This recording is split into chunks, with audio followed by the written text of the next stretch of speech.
The man pulled out a stack of cash, but the next second, the gangsters before him tried to double-cross their own, never imagining they'd provoked the wrong person. Within a minute, Steven had wiped them all out.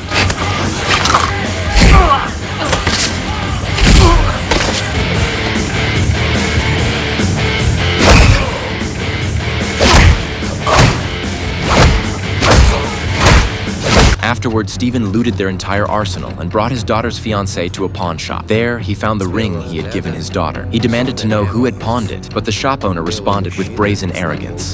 This is a pawn shop, pal, not an information booth.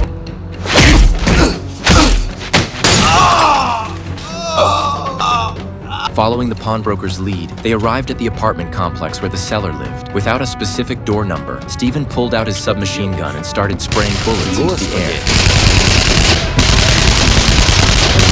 Что ты делаешь?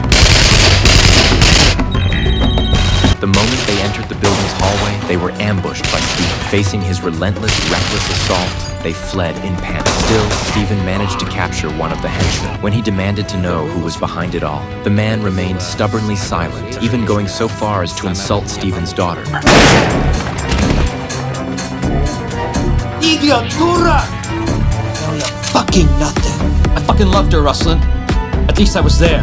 With no other option, Steven had to devise a new plan. The next day, he and Karilla attended his wife's funeral, but as soon as they entered the basement, the escaped henchmen emerged, guns drawn. It turned out Karilla had orchestrated the entire scheme. Having lost money in a failed investment, he owed the mob a large sum in high-interest debt. Compounded by his wife's enduring affection for Steven, he harbored deep resentment. He had taken out a massive insurance policy on his wife and hired the gang boss to kill her, so he could collect the payout and solve all his problems. Killing Steven's daughter, however, was the mob boss's idea. Her fiancé was the boss's only son and heir apparent, but he had chosen to turn his life around under Steven's daughter's influence. That's why the boss wanted her dead too. After explaining this, Karilla drove off, leaving his henchmen to deal with Steven. But the next second,